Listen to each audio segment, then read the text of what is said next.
Garuda Express, an international courier service. Modi పెద్ద నోట్ల రద్దు చర్య తర్వాత కుదేలైన బంగారం మార్కెట్ ఇప్పటికీ కోలుకోలేదు. ధరల పతనం కొనసాగుతూనే ఉంది. బంగారం మార్కెట్ మాత్రమే కాదు, వెండి ధరలు కూడా కోలుకోలేని పరిస్థితి. సెన్సెక్స్ దూసుకెళ్తూ ఉంటే బంగారం వెండి ధరలు మాత్రం నేలచూపులు చూస్తున్నాయి. పసిడి కాంట్రాక్ట్ ధర కనిష్టానికి అంటే 28,660 రూపాయలకు చేరింది. దాంతో పెట్టుబడులు పెట్టేవారు కూడా వెనకడుగు వేసే పరిస్థితి ఏర్పడింది. వాస్తవానికి చాలా మంది ఆభరణాల కోసమే కాకుండా పెట్టుబడిగా కూడా బంగారాన్ని కొనుగోలు చేస్తారు.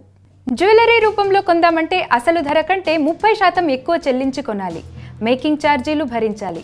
ఆ తర్వాత అమ్మేటప్పుడు తరుగు తీస్తారు, మజూరీ ఛార్జీలు వేస్తారు. అందువల్ల పెట్టుబడిగా జ్యువెలరీ కొనడానికి ఇప్పుడు జనం వెనకడుగు వేసే పరిస్థితి.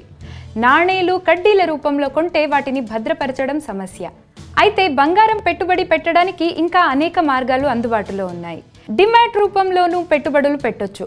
అదేవిధంగా మ్యూచువల్ ఫండ్ సంస్థలు గోల్డ్ ఈటీఎఫ్లు అందిస్తున్నాయి.